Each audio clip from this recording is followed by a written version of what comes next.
Hello friends, আমি অর্পণ। তো সবাইকে জানাই হ্যাপি নিউ ইয়ার।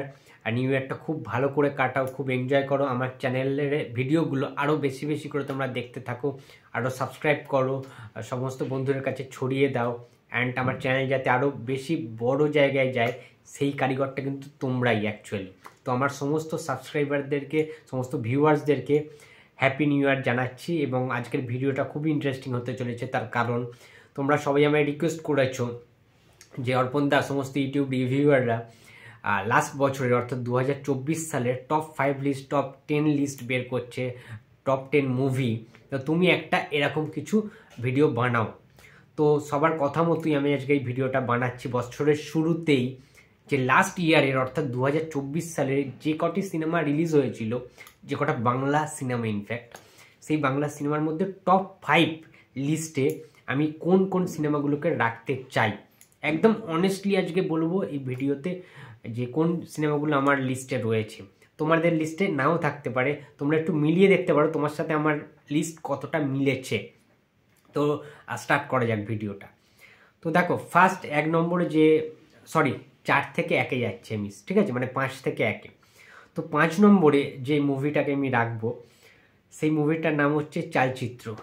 ইয়েস, 2024 সালে দাঁড়িয়ে এইরকম একটা মার্ডার থ্রিলার টাইপের সিনেমা, যেখানে টোটা রায়চৌধুরীর অসাধারণ একটা কারিশমা দেখতে পেয়েছি, একটা অভিনয় দেখতে পেয়েছি। মানে অ্যান্টাগনিস্ট অ্যান্ড প্রোটাগনিস্টের যে ওই ডুয়েলটা না, ফাটিয়ে দিয়েছে জাস্ট প্রত্যেকজন অ্যাক্টর অ্যাক্ট্রেস। এবং যে বিজিএম ছিল সিনেমাটায়, যে গান ছিল, ঠিক আছে, ওই যে ভাইব্রেশন, আলাদা লেভেলের থ্রিলিং ব্যাপারটা কিন্তু এসেছিল।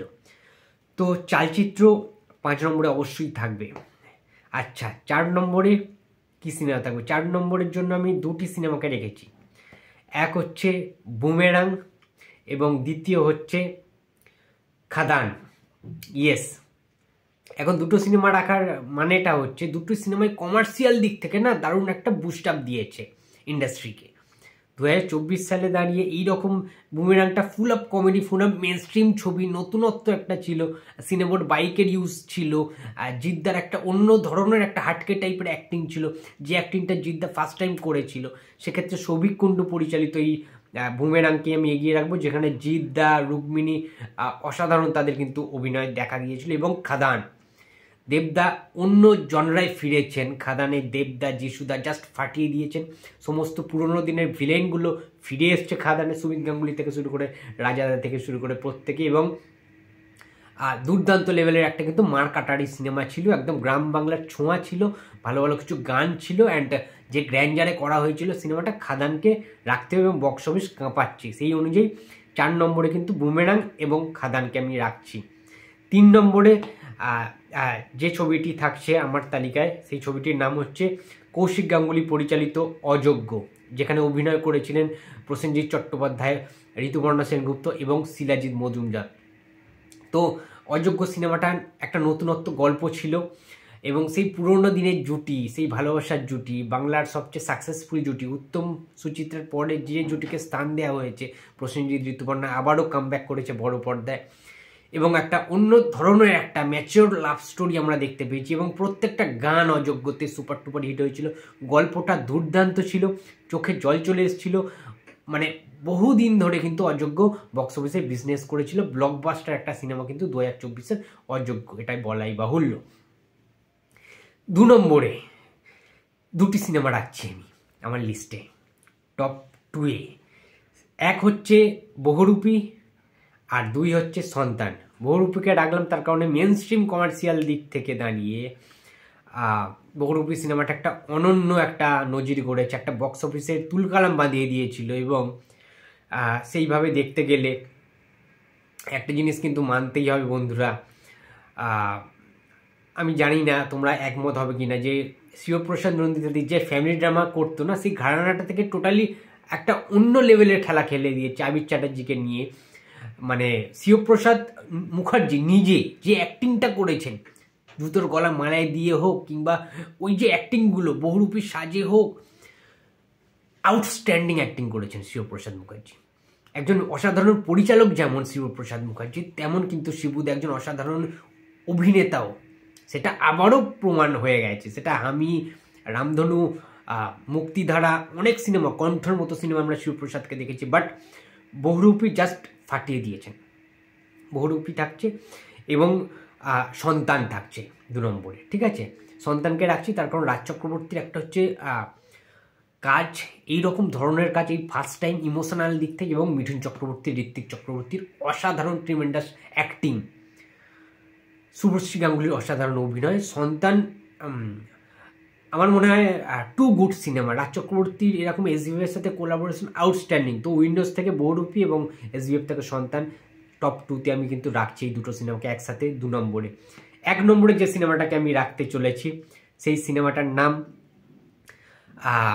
হ্যাঁ তোমরা একমত হবে কিনা আমি জানি না, বাট এটা আমার চয়েস। নাম্বার 1 পজিশনে যে সিনেমাটা থাকছে 2024 সালের সর্বশ্রেষ্ঠ সিনেমা আমার লিস্টে, সেই সিনেমাটার নাম হচ্ছে মানিকবাবুর মেঘ। ইয়েস, অভিনন্দন বন্দ্যোপাধ্যায়ের পরিচালনায় এই যে সিনেমাটা ছিল, হয়তো খুব একটা বেশি প্রমোশন হয়নি সিনেমাটাকে নিয়ে, বিশাল বড় গ্র্যান্ডার স্কেলে করা হয়নি, বিশাল কিছু কমার্শিয়াল ইনস্ট্রুমেন্ট নেই, এলিমেন্ট নেই, তারপরে তোমার বিশাল বড় বড় কোনো অভিনেতা অভিনেত্রী সুপারস্টার মেগাস্টারদের নাম নেই। তার সত্ত্বেও ভাই একটা গল্প হিসাবে একটা সিনেমা, দ্য আলটিমেট সিনেমা, এই সিনেমাটাকেই বলা হয় এবং আমার পছন্দের সবচেয়ে সিনেমা মানিকবাবুর মেঘ, যেখানে অসাধারণ অসামান্য অভিনয় করেছেন চন্দন সেন। চন্দন সেন কী বড় মাপের একজন অভিনেতা, কত বড় মাপের একজন শিল্পী সেটা আমরা প্রত্যেকে জানি, যারা যারা নাটক দেখো, থিয়েটার দেখো, সিরিয়াল দেখো, পুরোনো দিনের অনেক সিনেমায়, বোমবাদের অনেক সিনেমায় তিনি ছিলেন, রিফিউজি সিনেমায় ছিলেন। তো চন্দন সেনের অসাধারণ একটা অ্যাক্টিং ছিল। এবং মানিকবাবুর মেঘ যে গল্পটা আছে না, ওই গল্পটা তৈরি করতে গেলে, ওই গল্পটা লিখতে গেলে, ওই গল্পটা পরিচালনা করতে গেলে, যে কোনো এখনকার দিনের যারা first boy, second boy, third বয় যে পরিচালক মহল আছে, তাদের 10 বছর কি 20 বছর লেগে যাবে এইটা ভাবতে, এই কনসেপ্টটাই ভাবতে। তো সিনেমাটার কথা আমি ছেড়েই দিলাম, অসাধারণ সিনেমা। তো আমার এই ছিল টপ 5 লিস্ট, তোমাদেরকে জানিয়ে দিলাম অর্পণ পড়াই অফিসিয়াল চ্যানেল থেকে, একদম অথেন্টিক অ্যান্ড আমার নিজের ওপিনিয়ন, এটা পার্সোনাল ওপিনিয়ন, অনেস্টলি কিন্তু আজকে আমি বললাম, কোনো রকম ফ্যান ক্যাটারিং করিনি, মন থেকে যেগুলো আমার ভালো লেগেছে সেগুলো বললাম। এবং একটা সিনেমাই বলতে চাই যেটা এই লিস্টের বাইরে থাকবে, খুবই ভালো সিনেমা, সেই সিনেমাটার নাম হচ্ছে, বুঝতে পারছো কি তোমরা, 5 নম্বর স্বপ্নময় লেন।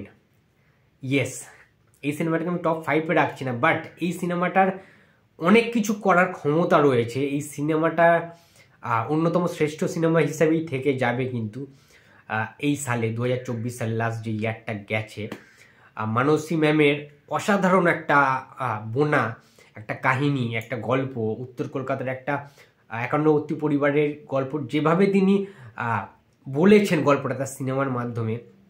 5 নম্বর স্বপ্নময় লেন একটা স্বপ্নের মতো সিনেমা, একটা ভেঙে যাওয়া গল্পের জোড়া লাগানো সিনেমা, সবাইকে একত্রিত করার সিনেমা কিন্তু ছিল এই সিনেমাটি।